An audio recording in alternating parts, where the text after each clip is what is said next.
Welcome back to Chin Music, our baseball show at TalkNorth.com. Our baseball show, meaning it is our injury show. It is our recovery show. And before we even get to all the introductions, LaVelle, what's going on with the injured Twins? Are we ever going to see these guys back on the field? I was at the State Fair on Monday with Derek Falvey, and Falvey is hoping that's going to happen sooner than later. But while Buxton is moving into position to go on a rehab assignment at AAA St. Paul, there are no indications when Carlos Correa is going to start with his baseball activities and ramp up toward an assignment. So in Carlos' situation and the way it's gone and transpired, it looks to me that this is going to be another couple of weeks before we see number 4 in the field. And this has become a head scratcher. And Jim, you've covered the team for years. I covered the team for years.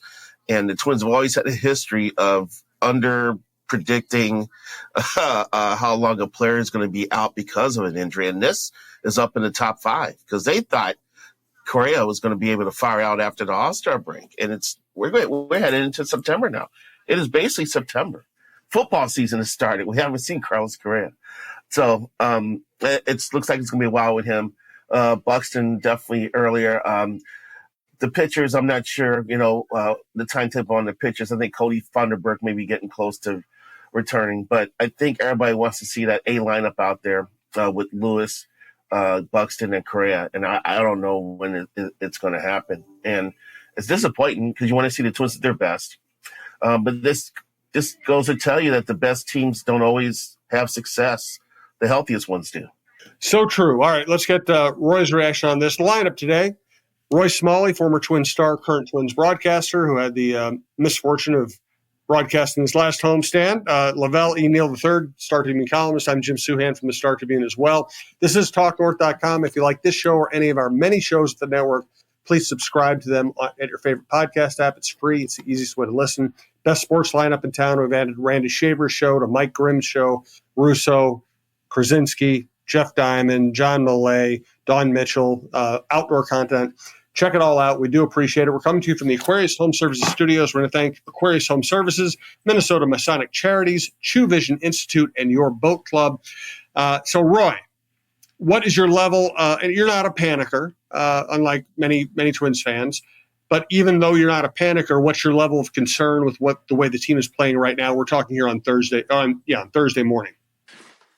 I'm not panicked at all. I do have some concern about the two things that we've talked about in the past. So, one is, and one I have a little bit more of a concern about than I have in the past, and that's the way they're swinging the bats. It's clear that this lineup is desperately in need of Buxton and Correa added to the lineup, and it, short of that, and even during that, even if they were to be back, it has become obvious that the team desperately needs Royce Lewis not to be in the slump that he says he doesn't do. But he's done something, whatever you want to call it. He's not swinging the bat the same way.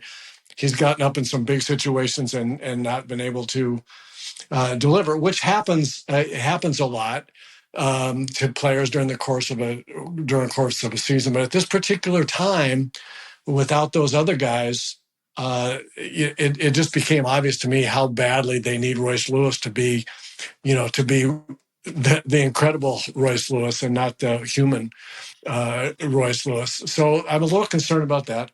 I'm really concerned about the bullpen. I love Cole Sands. I love Griffin Jacks. Joan Duran is not a lockdown closer. He just isn't. He has lockdown closer stuff on paper, but it just doesn't seem to work. Hitters are a lot more comfortable against him than they should be. I'm spending a lot of time thinking about why that might be. But getting to Cole Sands and getting to Griffin Jacks is even a bigger problem. And it looked like it was going to be solved when Alcala was pitching so well.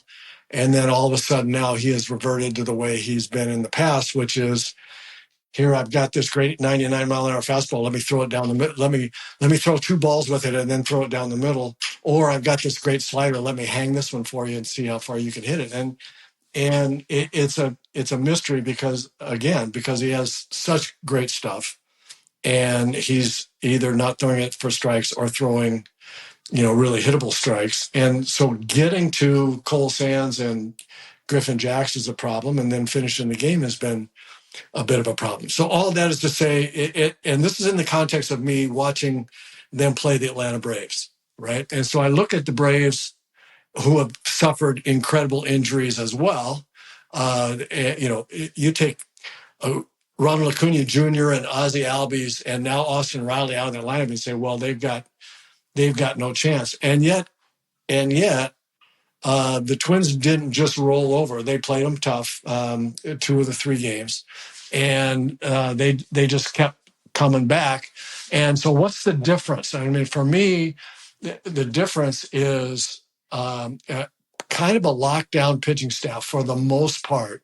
When you can pitch like the Atlanta Braves can pitch, then you can suffer through some, down offense a little bit. And then the other thing, speaking of not down offense, you've got Marcell Ozuna and Matt Olson, who's now heating up again. And, the Twins don't have three hitter, 4 hitter like those 2 guys. They don't have that. And I think they might at some point in time. I mean, who knows how high the ceiling is for Royce Lewis offensively in terms of a 3rd or 4th hitter. Buxton can be that guy once in a while. Maybe Wallner and Larnach are gonna grow into those kinds of hitters. But right now, the difference between the Braves, for me, the difference between the Braves and the Twins is the Braves locked down from a pitching standpoint, and they've got 2 thumpers in the middle of the lineup that can carry the club. Yeah, that pitching staff is impressive. I mean, I didn't know much about the Schwellenbach kid until I saw him the other day. LaVelle, I'm going to tell you something. That is some good stuff going up there. I know. I was like, this kid's got stuff. This kid can pitch. And their big gun Spencer Strider's out.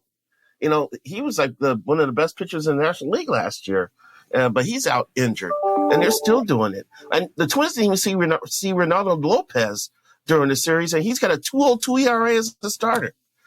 So they're just right now a level above the Twins.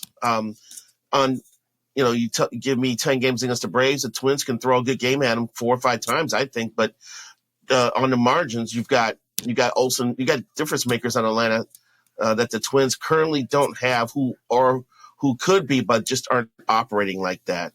So, and you look at the bullpen too. Man, Brock Stewart breaking down really has put this team in a bind, and Justin Topa not pitching an inning this season has not helped. I saw that Louis Varland pitch 5. They had an opener for Omaha yesterday, and then Varland came in after him and threw 5 innings. I'm trying to figure out what that means in the long run, because I don't know if the Twins can afford putting him in the bullpen and cutting back on their options for the rotation in case they need some flexibility there. But I don't know, they may have to consider it.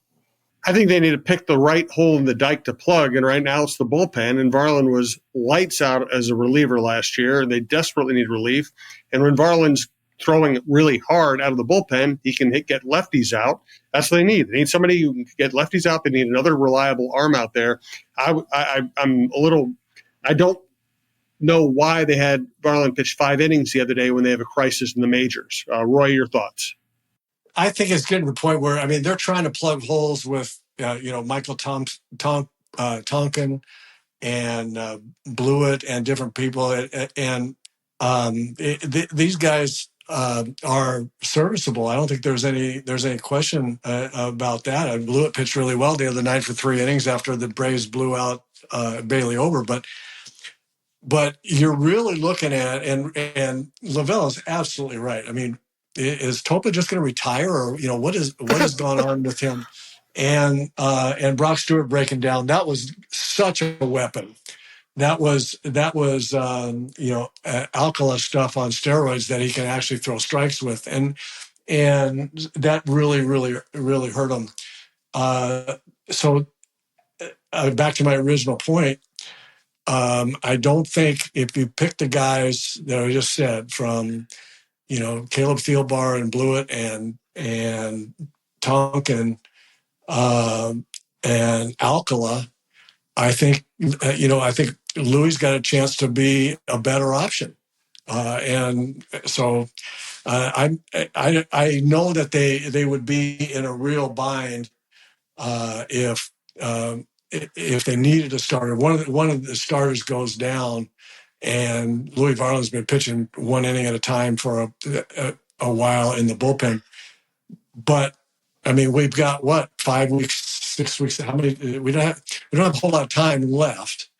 And I would think that if Varland were in the bullpen and they needed and a starter went down, it seems to me like they could do an opener and pitch him, 2 or 3 innings, the first game and 4 innings next, and he would be back into 6-inning shape pretty quickly. So I'm kind of with you on that, Jim.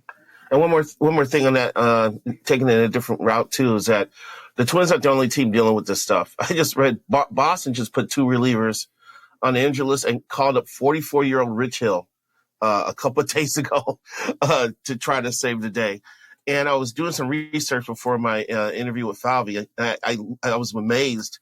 At the end of April this year, 80% of the players on the injury list were pitchers. And so it's just something that every team has to deal with. I think it was recently as last year, the Rays had 12 guys with Tommy John recoveries going on at the same time. It's rather remarkable. And I don't know if it's because we're in a max effort generation here, but it seems crazy. But I think you have to expect these things and figure out ways to have as much depth as possible. Rocco made a really interesting point the other day. He was saying that when we're talking about, this was in the context of young hitters, people like Royce Lewis and Bobby Witt coming up and hitting right away. And he said it's harder to do that today than ever before because they're just, everybody's got stuff. Everybody's got spin rate. Everybody's got velocity. You've seen guys throwing 95 and it's not, hitters don't even flinch. So I know I was going somewhere with this.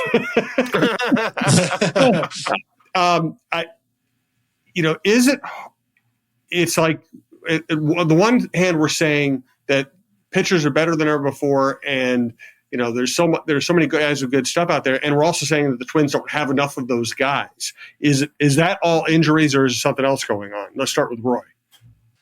Well, I think that they have put together a lineup when everybody's healthy. They put together a lineup which, from 1 to 9, is really good. There are a couple of ways to have a stock portfolio. You can have 2 stocks that you can have 2 Nvidias and go gangbusters whenever, and that's fine when everybody else in your portfolio is not doing much. Or you can have a really good portfolio of a bunch of stocks and just slow and steady, be quality and be happy. And for the Twins, they're the latter. Their portfolio, if you will, is of a stretch of hitters that can throw really good at bats together up and down the lineup over the course of 9 innings. And by the end of 9 innings, they've had a lot of base traffic. They've driven in runs. They've hit a home run or 2. And that's just who they are. So they are not the former. They are not the Braves who have, Osuna and Olsen, for example. And so I would say that it's mostly injury that's a problem for them. But as you know, I have said, when was it the first year? 17? 8? No, Yep. 18, 19, whenever they got Nelson Cruz, and he had a big year. Then the following year, I think it probably was 2019 or 20, I said, this is the first time since Maurer and Morneau that they've had a bona fide third place hitter or fourth place hitter, and I worry when he is no longer that guy for the Twins. I don't see it on the horizon. And I think that has proven true. It may be on the horizon now with a couple of guys, but the horizon is, we're not to the horizon yet. And that's an issue. I love the NVIDIA comparison because I had friends who were sitting on the edge of their chairs yesterday waiting for their earnings report to come out. Yep. And they surpassed earnings, so everybody's happy. Yeah, everybody's happy. The stud hit another home run, so everybody's happy. That's right. That was an Ozuna shot there for the financial world. Right. All right, let's get some other issues. I also want to point out, Roy and I were talking about off the air, just the amazing things that are happening around baseball that I don't think we in this market are enjoying because everybody's so focused on the way the Twins have played lately, which is horrible. Also, let's get into the weird season the Twins are having in so many ways. First, though, we want to let you know about Aquarius Home Services. Scott for Aquarius Home Services. Making your life better is a huge priority for us at Aquarius. It may start with providing worry-free water or heating and cooling systems you can trust, but there's another very important reason. Aquarius is family-owned and operated. We work hard to earn the right to be recommended. That means upfront, no-surprise pricing, providing a 5-star experience, and treating your home and time with respect. And knowing we're just a click away at AquariusHomeservices.com. Thanks also to another company doing great things in Minnesota Masonic Charities. When people think of the Freemasons, they often think of secret handshakes and unusual hats, and of course, the pancake breakfast. Minnesota Masonic Charities would prefer that you think about the work that they do right here in our community. Places like the Masonic Cancer Center at the University of Minnesota or the Masonic Children's Hospital and the Masonic Home in Bloomington. They are just a few examples of the important work that the Freemasons support here in Minnesota. As part of the largest fraternal organization in the world, Masons have consistently answered the call when it comes to charitable needs. We look forward to learning so much more about their many programs here in the weeks to come. We'd like to hear from John Krasinski on his experience with True Vision Institute. Yeah, I'm a brand new man, Jim, this week. If for listeners of the John Krasinski show over the last month or more, I've been telling you all about True Vision Institute in Bloomington. And we've been talking a lot about the help that they gave me in the consultation to figure out how to correct my vision once and for all, and all the process of going through it. Well, finally, last week, I was able to go in and have LASIK surgery at True Vision. And I've talked to people who have had it before, and they all say how much it changes their lives. I'm like, all right, come on. Can it really be that good? And here I am, less than a week out from surgery. And I'm telling you, it is that good. For the first time since I've been in 4th grade, I don't have glasses or contacts to mess with. I don't have to worry about going in for, every year or two for vision checkups and for new glasses and putting hundreds of dollars into new glasses or new contacts. A contact gets ripped and I got to go replace that. The best thing about it is I wake up in the morning and I'm not fumbling around for my glasses so I can see, check my phone, look over at my wife and see her face. Like I'm seeing 100% clearly. And it happened almost immediately after the surgery. I went in for the surgery last week and I was a little nervous. You had a laser pointed at your eye. It's nerve wracking, but the people at True Vision were so welcoming and calming and comforting, that it really took a lot of the anxiety away for me for the procedure itself. I was in and out in a little over an hour. The procedure itself actually only takes a couple of minutes. They do what they need to do to get your eyes fixed and they get you on your way. My mom gave me a ride home. I spent the night just kind of resting, sleeping. When I woke up the next morning, seeing 100% clearly, could drive to my follow-up appointment, 20/20 vision. Everything was great. And I still am kind of walking around pinching myself right now that I can't believe I don't have glasses or contacts anymore. And Dr. Chu was absolutely phenomenal through the process. I was nervous. He has a very soothing, calming voice. He takes you through it very easily. He puts you at ease. He makes you feel comfortable when you're on the table getting the procedure done.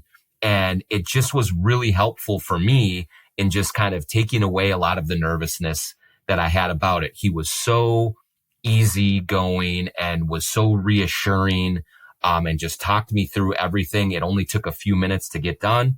And then I was out the door and on my way. A week later, I feel great. I'm seeing perfectly. I wish I would have done it 10 years ago. Go to chuvision.com and set up your consultation. Tell them the John Krasinski Show sent you. But honestly, I cannot speak highly enough about my experience there and about the results. It's just life-changing stuff. And lastly, thank you to your boat club. Got the winter blues? Start planning your summer. Plan on fun and get out in the water with your boat club. Your boat club offers boat club memberships and daily rentals with access to over 40 bodies of water and over 400 brand new boats to enjoy. Whether you want to cruise on a pontoon, create waves in a speedboat, or reel in a big one on a fishing boat, your boat club has got you covered. Unlimited boating memberships are available now, starting at just $1.99 a month after a one-time initiation. Life is better on the water. Find out more today at yourboatclub.com. Okay, before we go league-wide, it is pretty amazing. The variations you see out of teams over the long Major League season. The Twins were terrible in April. They had the best record in baseball for 4 months. For 4 months. Mm-hmm. And now they're terrible again. I have no idea what to think of this team right now. LaVelle? And I told him, I said, no, they should be happy that they're in some of these games. That means they're battling and they're competing, and they're keeping them close. And unfortunately, there's a couple of turn of events that go against them in the end. But now the last few days, there's been too much self-inflicted damage for me. They got some stuff that needs to clean up here. They had the Kepler's base running kerfuffle on Tuesday, and then they had another one yesterday with what's that, Margot? It's Margot. Yep. They had Warner overthrew the cutoff man, allowed a runner to go to second late in the game yesterday. There's just stuff going on out there that needs to be cleaned up. And that's step one for this team. Throw out clean games. And then, you'll be able to overcome some of these close battles that you've been losing here. So I think they've been hurting themselves here. I just think the last 4 or 5 days, things have looked much worse than they did when they were having these tough losses, on the road, like the Padres game and things like that. So they need to look at themselves here and realize that they're giving away too much stuff right now. So that was the other point that I was going to make about what concerns me. And the at-bats can come and go. They can get that back. Joan Duran has the kind of stuff that he'll be successful enough probably as a closer. But even though he concerns me a little bit, but the sloppiness, just the plays that aren't being made either on the bases or in the field is concerning. If I'm the manager, I'll look at that and say, okay, I don't know whether to think this is just a temporary guys playing with their head up their butts, or if I've got some issues here. The base running mistakes, and the third base coaching base running mistakes hurt a lot. I don't know why Tommy sent Margot last night with nobody out against a tough pitcher. I mean, I do get you try to score every time you can against Chris Sale, but with Miranda coming up and first and third 2 out and no outs, not a bad thing. The Tommy Watkins Kepler deal was a weird deal.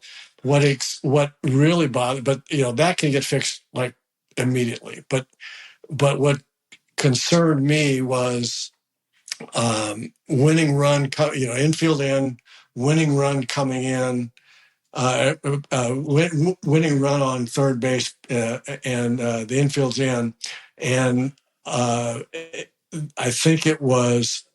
I don't remember who it was. Maybe somebody ate up Matt Olson, just broke his bat, hit it, and he hit a weak ground ball to second base, and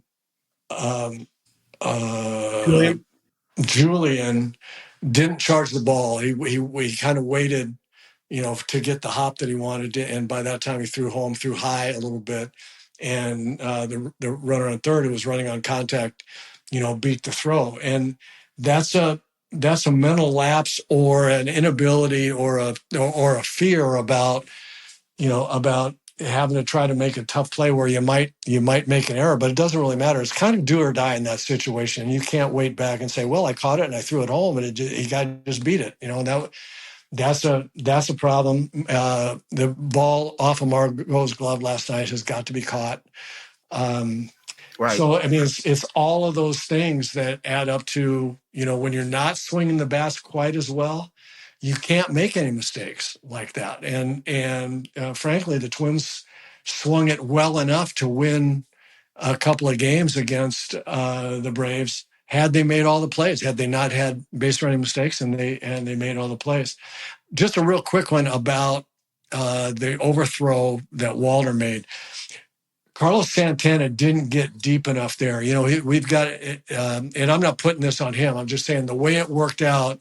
He was playing back, and he got into the cutoff position, but it was like at the first cut of infield grass. You got a guy with an arm like Wallner out there. You got to give him way more room. You got to be deeper toward the plate, to cut the ball off. Let him. I got you. Let that arm work, right? And it looked really bad that the ball airmailed Santana, but Santana was almost on the dirt. He just couldn't get all the way deep enough from where he was playing and how hard the ball was hit. And when Walter let go of it with that strong arm, he just couldn't get deep enough. Okay, I got you. The misplays that bothered me the most recently is, Bailey Ober goes out and gives it up. What are you going to do? Alcoli gives it up. What are you going to do? The plays that bother me the most, Margot not catching that ball, Julian throwing the ball 80 feet wide of second base on what should have been a double play and what should have been a win. Julian throwing late home the other night. And then Margot. And then I don't, I think Tommy Watkins is a good third base coach, and he's, one of our favorite guys. But when Margot doesn't get a good break, you got to hold him up. If Margot's running full speed, you want to take a chance, fine. But when Margot breaks the wrong way and there's nobody out, and Sale's just given up 2 bullets, and this might be your big inning, that's when he can't send them. I think, too, Julian, the other thing that's perturbed me about Julian is that he does a hustle out of the box. It's happened twice in the last week. And I saw it this year when I was in St. Paul, and going to see the Saints play, and he was in the lineup. If he thinks the ball is going to be fielded and throws out, he automatically kind of lopes out of the box. And there's a couple of times, I think over the last week or so, he's done that. And that's something that needs to get addressed going forward here, because you can't take anything for granted, especially when you're fighting for every inch you need here in the playoff race. One other thing, Jim, that your comments just reminded me. I don't want to be too hard on Duran, because I was doing the color analysis in the booth the other night when he ended up giving it up after Julian threw that, when in the game that Julian threw that ball away at second base. And what I said at the time was, okay, if ever you need your closer and strikeout artists to get a strikeout, this is the time right now. And there was one out, and you got to strike this guy out, because any contact is going to be a problem. They're going to get a run. And he did strike that guy out. Mm-hmm. It was against the Cardinals, and he did strike that guy out ahead of Newtbar. And then the next guy hit a ground ball. I guess there was nobody out. Next guy hits a ground ball, and Julian threw it away, and he gets anyway. 3 outs were supposedly recorded before the game-winning hit showed up, and so I don't want to be too hard on Duran. He by rights he closed out that game. Next injury question: the way Julian's playing, would be nice to see Brooks Lee up, even for just for his glove. LaVelle, what's the update on Brooks Lee? He's been playing for St. Paul. He opened in his first game. I think he had 3 hits in his second game. And I'm expecting a Brooks Lee appearance here in the next few days. There's been no indications that he's had a setback at all. He's been swinging it pretty good for them since going out in Major League rehab. So I don't know. I'm surprised he hasn't been called up now. Let's see what happens Friday. Today's an off day. Yep. And we'll see how things set up for the Blue Jays series. So, another quick funny thing about St. Paul. They now have 2 guys that were signed by scout Billy Milos, who the Twins let go after last year. And they're both at AAA now. He signed him out of independent ball a couple years ago. They got a 6'8" right fielder named Karsten McCusker, and they got a shortstop who's 5'5" in Peyton Ely's. And both those guys are now at St. Paul in their ranking, and they got a shot. I mean, it may not happen this year, but they may reach the majors next year. And I think it's pretty cool for someone like Billy to sign those guys out of independent ball and see they have the vision to see that they possibly could play in the majors. So I'm guessing you can tell by now that I'm still bummed out that the Twins let go of Billy Milos, but I just wanted to point that out. Well, this might be a better subject for an off-season show, but I do want to get into some point what the organizational philosophy is. They've let a lot of people go the last few years, and does that mean they're going more to computer-generated stuff? Does it mean they're replacing people? So save that topic for this off-season. We'll get into it in depth. For today, with the Twins playing poorly, let's look at a couple of more cheerful things. Roy and I were talking off. It is an amazing season in Major League Baseball. Aaron Judge, what he's doing is remarkable. But Shohei Ohtani, I mean, he's on his way to becoming the first 50-50 player in Major League Baseball history, Roy. Yeah, it's incredible. You've got a guy that in New York that's going to hit 60 home runs again for a 60 homer Yankee guy, and in Aaron Judge. His slugging percentage and OPS is off the charts for a full season, or a season, almost full to date. You've got Marcell Ozuna in Atlanta, who's leading the league in average and RBIs, and is second to Ohtani in home runs. And Ozuna would win the Triple Crown hands down this year, were it not for the fact that this guy that we all thought was the best player in the game since Babe Ruth, because he could pitch and hit. Now we're realizing that not only is he the best player in the game for those reasons, and by the way, he's throwing bullpens already.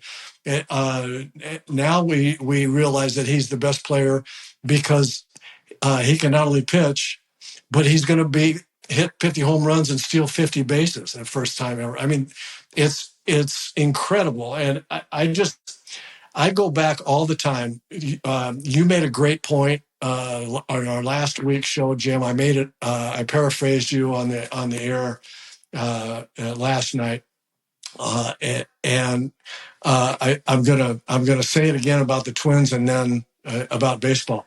What a great time to be a baseball fan and a Twins fan. The Twins are exciting. They're fun. They're good kids. I want them to win, and I don't want them to play like idiots. But on the other hand, they've had a really nice season.